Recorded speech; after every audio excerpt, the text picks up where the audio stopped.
Olá pessoal, estamos de volta. Eu sou o professor Ed e eu vou trocar uma ideia com vocês aqui sobre um assunto também bem legal. Ó, eu vou pegar aqui, deixa eu ver, tá aparecendo alguma coisa aqui que não é pra aparecer, meu. Cara, eu vou trabalhar com tanta naturalidade aqui, porque a parada aqui é de verdade, né? Eu não vou trabalhar muito com questão de edição não, porque eu quero transparecer uma coisa de verdade, assim, que seja uma parada aberta, falou? Sem muitas maquiagens. Pronto. Eu sou muito bom de adjetivos, às vezes eu nem sou tão criativo. A única coisa que eu vou tentar fazer aqui é desenvolver um bom conteúdo de história. Esse é o canal do professor Ed Dias e a gente vai falar hoje sobre racismo. Ah, você fala, pô, peraí, meu, que tema pesado. Precisa falar sobre isso e fica aí. Eu vou tentar explicar isso sem aflorar muito as emoções, né? Eu vou tentar ser mais racional do que emocional, até porque gera um pouco de revolta quando a gente fala sobre racismo numa sociedade que é negacionista. Ela vai negar que existe algo que é factual, que é um fato, e contra fatos não há argumentos, né? Essa frase tá certa aí pros professores de direito de plantão? Se tiver algum aí, me corrija. Mas eu acho que não existe condições de você negar algo que é estrutural. Ele foi estruturado assim e eu vou explicar por quê. Então, se você não é inscrito, se inscreve, assina o conteúdo, compartilha, ativa o sininho das notificações e bora lá que eu vou pegar um materialzinho aqui pra gente poder conversar, né? É só um trecho de um material que eu estava trabalhando com os meus alunos, né, que é a cultura e sociedade. Estou falando sobre cultura e sociedade do período industrial. Eu vou pegar alguns trechinhos aqui e vou discutir isso aqui com vocês rapidão, só para a gente entender de onde eu tirei esse papo que a gente vai trocar ideia. Bom, o desenvolvimento da economia cafeeira, o enriquecimento dos grandes proprietários, o surto industrial, o crescimento urbano e a chegada de imigrantes ampliaram a influência europeia na sociedade. Então esse aqui é o ponto que eu estava discutindo.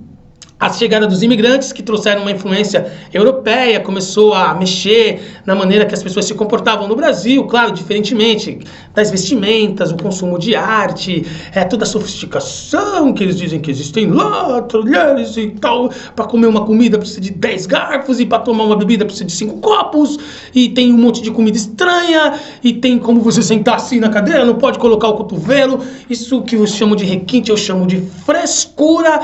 Mas tá limpo, cada um. Não vou criticar os caras aqui, porque também não tem que criticar quem gosta de comer com um monte de garfo. Porque também tem essa. O cara não vai lavar os garfos, você vai pagar alguém pra limpar, né? Pra lá ter batiga. É razão e menos emoção, né? Cara, tem um youtuber que fala isso, eu não vou ficar copiando o jargão, não. Desculpa, hein? Bom, vamos lá.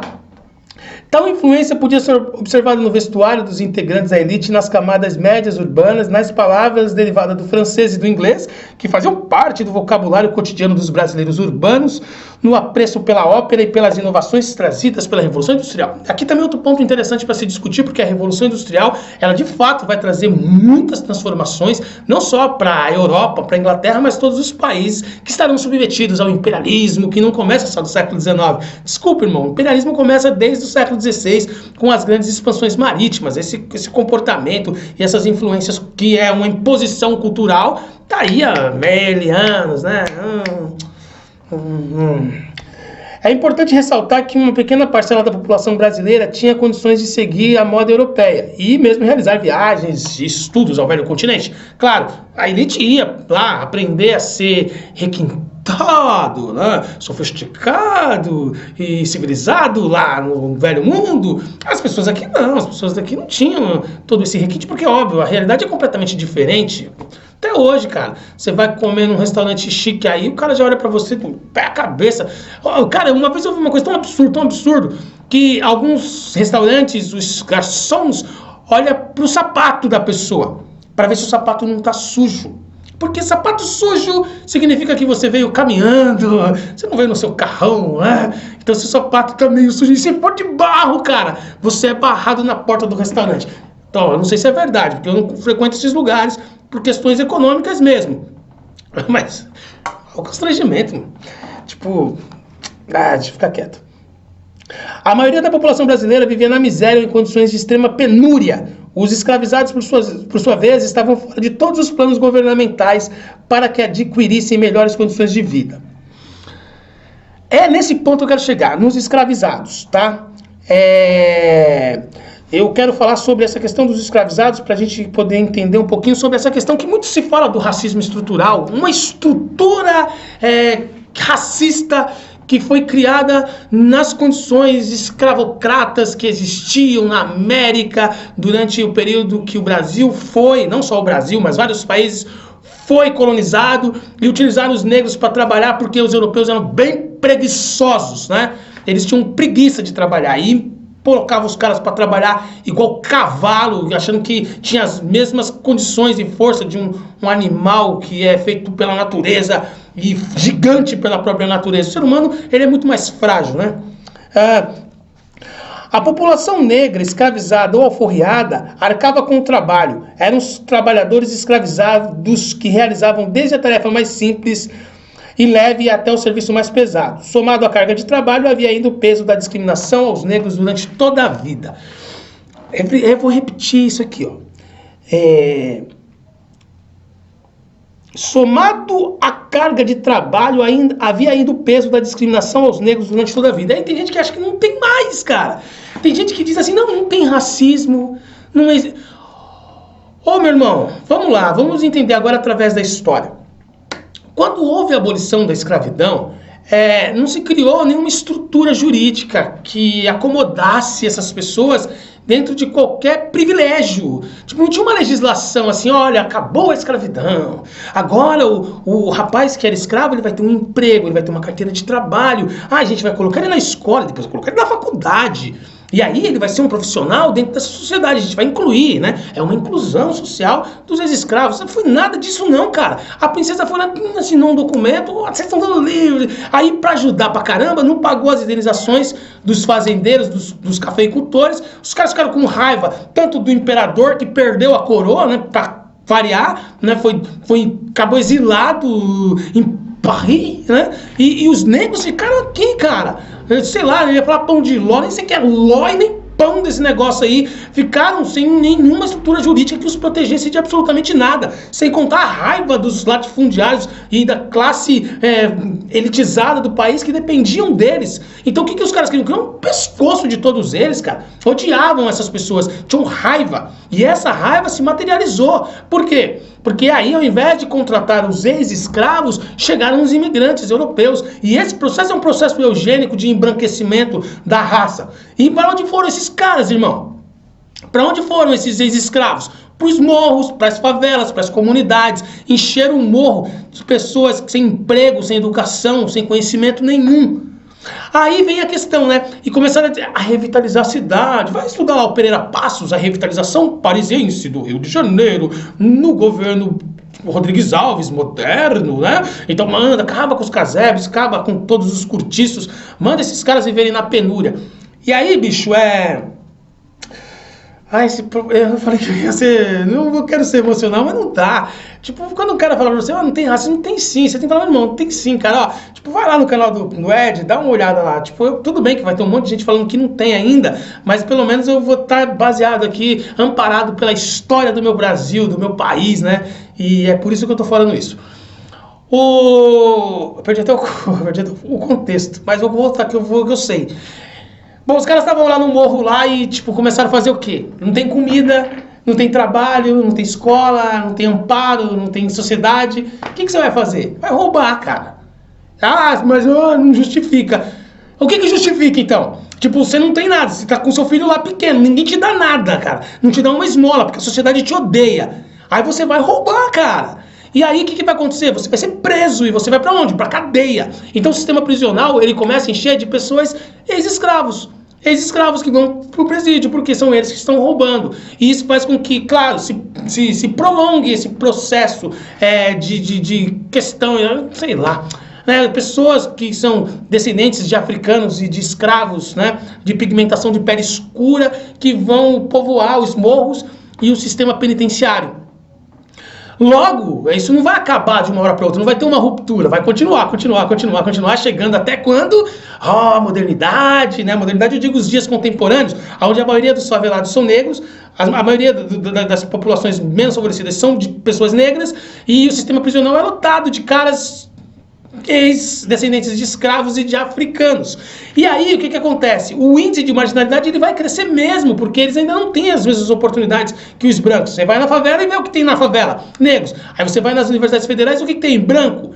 Aí não tem discriminação, não tem racismo, não tem nada, cara, imagina. Que é meritocrático, velho. É oportunidade para todo mundo, é o escambau. Não é paliativo ainda. Claro que tem muitas pessoas que se ficaram bem-sucedidas, mesmo sendo negros, com tantas dificuldades que existe. Mas muitos estão no esporte, na arte, na cultura. No empreendedorismo não são tantos, cara, nas áreas. Porque a gente fala, não, mas peraí, tem uma parte de jogador de futebol. Tá, vai ser jogador de futebol, então. Você acha que é fácil ser um jogador de futebol? Acha que é fácil ser um pagodeiro de sucesso? Ou um cantor, ou um artista, ou um pintor, um escultor? É claro que não. Esses caras têm que estar nas universidades, têm que ser médicos, advogados, engenheiros, dentistas, professores, porque são as profissões que têm mais condições de colocar essas pessoas em exercício nas suas atividades econômicas e que vai trazer dignidade para o coletivo, não para o individual. Eu não gosto desse discurso. Você viu aquele exemplo lá daquela menina que ganhou cordão de ouro, medalha de ouro nas Olimpíadas? Ela é negra, ela não veio da favela. E daí? Você pega a estatística de 1 em 1 milhão? Como assim, cara? Não tem como você fazer essa estatística. Ela é muito mais esforçada que os outros. É nada, cara. É uma oportunidade que foi dada por uma pessoa. A oportunidade tem que ser dada para todos. Aí você vai na comunidade, tem uma frente lá que ajuda, que colabora com o desenvolvimento de 10 crianças em 100 milhões, pô. Que loucura, cara. Você tem que ter universidade em todos os lugares, como tem universidades para branco no Brasil inteiro, federais para todo mundo que é de pigmentação de pele clara, tem que ter para os caras também. Porque aí não vai ser uma criança que vai sair da favela com uma medalha, não. Vão ser vários trabalhadores, muitos advogados, muitos professores, dentistas, engenheiros, arquitetos. Tá bom? Dá pra entender ou tem que fazer um desenho? Não é assim, cara. Não é assim que as coisas vão funcionar se nós mantivermos essa estrutura racista no nosso pensamento. É claro que se proliferou a miséria entre essas classes. É claro que o índice de marginalidade cresceu com pessoas negras. É claro que esse preconceito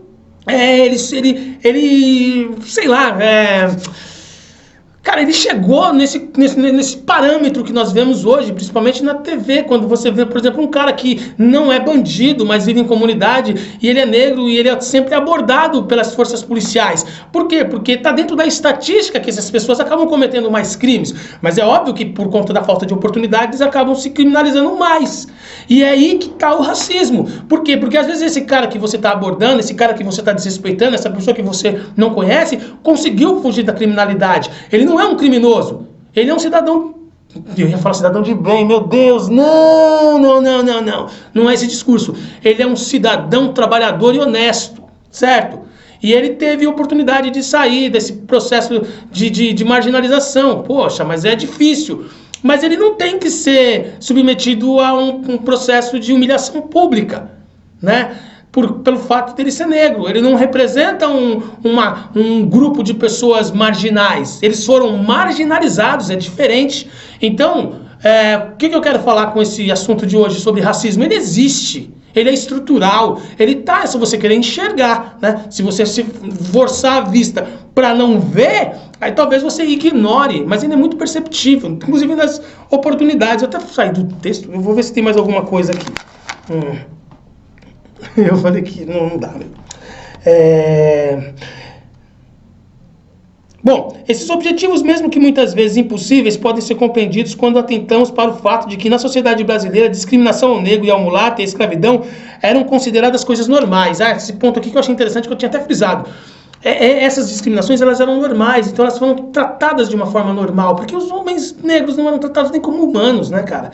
Então essa normalidade foi se seguindo até a negação, né?